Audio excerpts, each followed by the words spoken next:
संतोषी माता व्रत कथा। एक बुढ़िया थी, उसके 7 बेटे थे। 6 कमाने वाले थे जबकि एक निकम्मा था।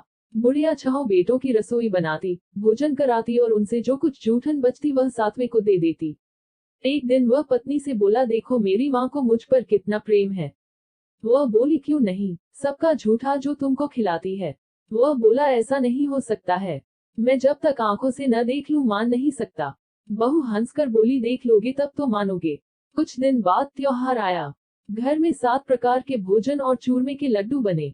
वह जांचने को सिर दुखने का बहाना कर पतला वस्त्र सिर पर ओढ़े रसोई घर में सो गया। वह कपड़े में से सब देखता रहा। 4 भाई भोजन करने आए। उसने देखा, माँ ने उनके लिए सुंदर आसन बिछा नाना प्रकार की रसोई परोसी और आग्रह करके उन्हें जमाया। वह देखता रहा। 4 भोजन करके उठे तब माँ ने उनकी झूठी थालियों में से लड्डुओं के टुकड़े उठाकर एक लड्डू बनाया। जूठन साफ कर बुढ़िया माँ ने उसे पुकारा, बेटा 6 भाई भोजन कर गए, अब तू ही बाकी है, उठ तू कब खाएगा। वह कहने लगा, माँ मुझे भोजन नहीं करना, मैं अब परदेश जा रहा हूँ। माँ ने कहा, कल जाता हो तो आज चला जा। वह बोला, हाँ आज ही जा रहा हूँ। यह कहकर वह घर से निकल गया। 7वें बेटे का परदेश जाना। चलते समय पत्नी की याद आ गई। वह गौशाला में कंडे उपले थाप रही थी। वहां जाकर बोला, हम जावे परदेश आवेंगे कुछ काल, तुम रहियो संतोष से धर्म आपनो पाल। वह बोली, जाओ पिया आनंद से हमारो सोच हटाया, राम भरोसे हम रहे ईश्वर तुम्हें सहाय। 2 निशानी आपन देख धरू में धीर, सुधी मति हमारी बिसारियो रखियो मन गंभीर। वह बोला, मेरे पास तो कुछ नहीं, यह अंगूठी है सो ले और अपनी कुछ निशानी मुझे दे। वह बोली, मेरे पास क्या है, यह गोबर भरा हाथ है। यह कहकर उसकी पीठ पर गोबर के हाथ की थाप मार दी। वह चल दिया। चलते चलते दूर देश पहुंचा। परदेश में नौकरी। वहां एक साहूकार की दुकान थी। वहां जाकर कहने लगा, भाई मुझे नौकरी पर रख लो। साहूकार को जरूरत थी, बोला रह जा। लड़के ने पूछा, तनख्वाह क्या दोगे। साहूकार ने कहा, काम देखकर दाम मिलेंगे। साहूकार की नौकरी मिली। वह सुबह 7 बजे से 10 बजे तक नौकरी बजाने लगा। कुछ दिनों में दुकान का सारा लेन देन, हिसाब किताब, ग्राहकों को माल बेचना सारा काम करने लगा। साहूकार के 7-8 नौकर थे, वे सब चक्कर खाने लगे, यह तो बहुत होशियार बन गया। सेठ ने भी काम देखा और 3 महीने में ही उसे आधे मुनाफे का हिस्सेदार बना लिया। वह कुछ वर्ष में ही नामी सेठ बन गया और मालिक सारा कारोबार उस पर छोड़कर चला गया। पति की अनुपस्थिति में सास का अत्याचार। इधर उसकी पत्नी को सास ससुर दुख देने लगे, सारी गृहस्थी का काम करा के उसे लकड़ी लेने जंगल में भेजते। इस बीच घर के आटे से जो भूसी निकलती उसकी रोटी बनाकर रख दी जाती और फूटे नारियल की नारियली में पानी। एक दिन वह लकड़ी लेने जा रही थी। रास्ते में बहुत सी स्त्रियां संतोषी माता का व्रत करती दिखाई दी। संतोषी माता का व्रत। वह वहां खड़ी होकर कथा सुनने लगी और पूछा, बहनों तुम किस देवता का व्रत करती हो और उसके करने से क्या फल मिलता है। यदि तुम इस व्रत का विधान मुझे समझा कर कहोगे तो मैं तुम्हारा बड़ा एहसान मानूंगी। तब उनमें से एक स्त्री बोली, सुनो, यह संतोषी माता का व्रत है। इसके करने से निर्धनता, दरिद्रता का नाश होता है और जो कुछ मन में कामना हो सब संतोषी माता की कृपा से पूरी होती है। तब उसने उससे व्रत की विधि पूछी। वह भक्तिनी स्त्री बोली, 1.25 आने का गुड़ चना लेना, इच्छा हो तो 5.25 आने का लेना या 1.25 रुपए का भी सहूलियत के अनुसार लाना। बिना परेशानी और श्रद्धा व प्रेम से जितना भी बन पड़े सवाया लेना। प्रत्येक शुक्रवार को निराहार रहकर कथा सुनना, इसके बीच क्रम टूटे नहीं, लगातार नियम पालन करना। सुनने वाला कोई न मिले तो घी का दीपक जला उसके आगे या जल के पात्र को सामने रखकर कथा कहना। जब कार्य सिद्ध न हो नियम का पालन करना और कार्य सिद्ध हो जाने पर व्रत का उद्यापन करना। 3 मास में माता फल पूरा करती है।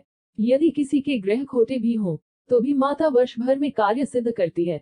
फल सिद्ध होने पर उद्यापन करना चाहिए, बीच में नहीं। उद्यापन में 2.5 सेर आटे का खाजा तथा इसी परिमाण से खीर तथा चने का साग करना। 8 लड़कों को भोजन कराना, जहां तक मिले देवर जेठ भाई बंधु के हों, न मिले तो रिश्तेदारों और पास पड़ोसियों को बुलाना। उन्हें भोजन करा यथाशक्ति दक्षिणा दे माता का नियम पूरा करना। उस दिन घर में खटाई न खाना। यह सुन बुढ़िया के लड़के की बहू चल दी। व्रत का प्रण करना और मां संतोषी का दर्शन देना। रास्ते में लकड़ी के बोझ को बेच दिया और उन पैसों से गुड़ चना ले माता के व्रत की तैयारी कर आगे चली और सामने मंदिर देखकर पूछने लगी, यह मंदिर किसका है। सब कहने लगे, संतोषी माता का मंदिर है। यह सुनकर माता के मंदिर में जाकर चरणों में लौटने लगी। दीन हो विनती करने लगी, माँ मैं निपट अज्ञानी हूँ, व्रत के कुछ भी नियम नहीं जानती, मैं दुखी हूँ। हे माता जगत जननी मेरा दुख दूर कर, मैं तेरी शरण में हूँ। माता को दया आया। एक शुक्रवार बीता कि दूसरे को उसके पति का पत्र आया और तीसरे शुक्रवार को उसका भेजा हुआ पैसा आ पहुंचा। यह देख जेठ जेठानी मुंह सिकुड़ने लगे। लड़के ताने देने लगे, काकी के पास पत्र आने लगे, रुपया आने लगा, अब तो काकी की खातिर बढ़ेगी। बेचारी सरलता से कहती, भैया कागज आवे रुपया आवे, हम सब के लिए अच्छा है। ऐसा कहकर आंखों में आंसू भरकर संतोषी माता के मंदिर में आ मातेश्वरी के चरणों में गिरकर रोने लगी। माँ मैंने तुमसे पैसा कब मांगा है? मुझे पैसे से क्या काम है? मुझे तो अपने सुहाग से काम है। मैं तो अपने स्वामी के दर्शन मांगती हूँ। तब माता ने प्रसन्न होकर कहा, जा बेटी तेरा स्वामी आएगा। यह सुनकर खुशी से बावली होकर घर में जा काम करने लगी। अब संतोषी माँ विचार करने लगी, इस भोली पुत्री को मैंने कह तो दिया कि तेरा पति आएगा, लेकिन कैसे? वह तो इसे स्वप्न में भी याद नहीं करता। उसे याद दिलाने को मुझे ही जाना पड़ेगा। इस तरह माताजी उस बुढ़िया के बेटे के पास जा स्वप्न में प्रकट हो कहने लगी, साहूकार के बेटे सो रहा है या जागता है? वह कहने लगा, माता सोता भी नहीं जागता भी नहीं हूँ, कहो क्या आ गया है? माँ कहने लगी, तेरे घर बार कुछ है कि नहीं? वह बोला, मेरे पास सब कुछ है, माँ बाप है, बहू है, क्या कमी है? माँ बोली, भोले पुत्र तेरी बहू घोर कष्ट उठा रही है, तेरे माँ बाप उसे परेशानी दे रहे हैं, वह तेरे लिए तरस रही है, तू उसकी सुध ले।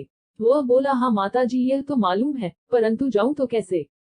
परदेश की बात है, लेन देन का कोई हिसाब नहीं, कोई जाने का रास्ता नहीं आता, कैसे चला जाऊं?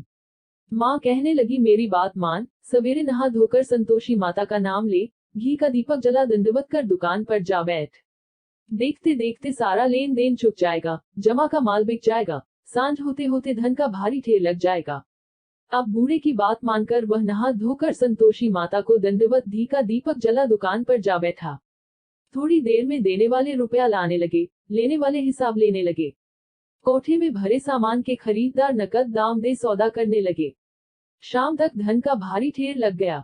मन में माता का नाम ले चमत्कार देख प्रसन्न हो घर ले जाने के वास्ते गहना कपड़ा सामान खरीदने लगा। यहाँ काम से निपट तुरंत घर को रवाना हुआ। उधर उसकी पत्नी जंगल में लकड़ी लेने जाती है, लौटते वक्त माताजी के मंदिर में विश्राम करती। वह तो उसके प्रतिदिन रुकने का जो स्थान ठहरा। धूल उड़ती देख वह माता से पूछती है, हे माता यह धूल कैसे उड़ रही है?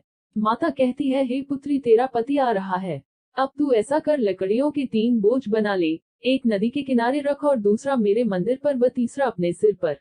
तेरे पति को लकड़ियों का गट्ठर देख मोह पैदा होगा, वह यहाँ रुकेगा, नाश्ता पानी खाकर माँ से मिलने जाएगा, तब तू लकड़ियों का बोझ उठाकर जाना और चौक में गट्ठर डालकर जोर से आवाज लगाना, लो सासू जी लकड़ियों का गट्ठर लो, भूसी की रोटी दो, नारियल के खेपड़े में पानी दो, आज मेहमान कौन आया है? माताजी से बहुत अच्छा कहकर वह प्रसन्न मन से लकड़ियों के 3 गट्ठर बनाई, एक नदी के किनारे पर और एक माताजी के मंदिर पर रखा। इतने में मुसाफिर आ पहुंचा। सूखी लकड़ी देख उसकी इच्छा उत्पन्न हुई कि हम यहीं पर विश्राम करें और भोजन बनाकर खा पीकर गांव जाएं। इसी तरह रुककर भोजन बना, विश्राम करके गांव को गया। सबसे प्रेम से मिला। उसी समय सिर पर लकड़ी का गट्ठर लिए वह उतावली सी आती है। लकड़ियों का भारी बोझ आंगन में डालकर जोर से 3 आवाज देती है, लो सासू जी लकड़ियों का गट्ठर लो, भूसी की रोटी दो, आज मेहमान कौन आया है? यह सुनकर उसकी सास बाहर आकर अपने दिए हुए कष्टों को भुलाने हेतु कहती है, बहू ऐसा क्यों कहती है?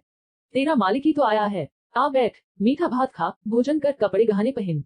उसकी आवाज सुन उसका पति बाहर आता है। अंगूठी देख व्याकुल हो जाता है। माँ से पूछता है, माँ यह कौन है? माँ बोली, बेटा यह तेरी बहू है, जब से तू गया है तब से सारे गांव में भटकती फिरती है, घर का काम काज कुछ करती नहीं, 4 पहर आकर खा जाती है। वह बोला, ठीक है माँ मैंने इसे भी देखा और तुम्हें भी, अब दूसरे घर की ताली दो, उसमें रहूंगा। माँ बोली, ठीक है जैसी तेरी मर्जी। तब वह दूसरे मकान की तीसरी मंजिल का कमरा खोल सारा सामान जमाया। एक दिन में राजा के महल जैसा ठाट बाट बन गया। अब क्या था, बहू सुख भोगने लगी। इतने में शुक्रवार आया। शुक्रवार व्रत के उद्यापन में हुई भूल, किया खटाई का इस्तेमाल। उसने पति से कहा, मुझे संतोषी माता के व्रत का उद्यापन करना है। पति बोला, खुशी से कर लो। वह उद्यापन की तैयारी करने लगी। जेठानी के लड़कों को भोजन के लिए कहने गई। उन्होंने मंजूर किया, परंतु पीछे से जेठानी ने अपने बच्चों को सिखाया, देखो भोजन के समय खटाई मांगना, जिससे उसका उद्यापन पूरा न हो। लड़के जीने आए, खीर खाना पेट भर खाया, परंतु बाद में खाते ही कहने लगे, हमें खटाई दो, खीर खाना हमको नहीं भाता, देखकर अरुचि होती है। वह कहने लगी, भाई खटाई किसी को नहीं दी जाएगी, यह तो संतोषी माता का प्रसाद है। लड़के उठ खड़े हुए, बोले पैसा लाओ। भोली बहू कुछ जानती नहीं थी, उन्हें पैसे दे दिए कि उसी समय हट करके इमली खटाई ले खाने लगे। यह देखकर बहू पर माताजी ने कोप किया। राजा के दूत उसके पति को पकड़ कर ले गए। जेठ जेठानी मनमाने वचन कहने लगे। लूट लूट कर धन इकट्ठा कर लाया है, अब सब मालूम पड़ जाएगा जब जेल की मार खाएगा। बहू से यह सहन नहीं हुए। माँ संतोषी से मांगी माफी। रोती हुई माताजी के मंदिर गई, कहने लगी, हे माता, तुमने क्या किया? हंसाकर अब भक्तों को रुलाने लगी। माता बोली, बेटी तूने उद्यापन करके मेरा व्रत भंग किया है। वह कहने लगी, माता मैंने कुछ अपराध किया है, मैंने तो भूल से लड़कों को पैसे दे दिए थे, मुझे क्षमा करो, मैं फिर तुम्हारा उद्यापन करूंगी। माँ बोली, अब भूल मत करना। वह कहती है, अब भूल नहीं होगी, अब बतलाओ वे कैसे आवेंगे। माँ बोली, जा पुत्री, तेरा पति तुझे रास्ते में आता मिलेगा। वह निकली, राह में पति आता मिला। वह पूछी, कहाँ गए थे? वह कहने लगा, इतना धन जो कमाया है उसका टैक्स राजा ने मांगा था, वह भरने गया था। वह प्रसन्न हो बोली, भला हुआ, अब घर को चलो। कुछ दिन बाद फिर शुक्रवार आया, फिर किया व्रत का उद्यापन। वह बोली, मुझे फिर माता का उद्यापन करना है। पति ने कहा, करो। बहू फिर जेठ के लड़कों को भोजन को कहने गई।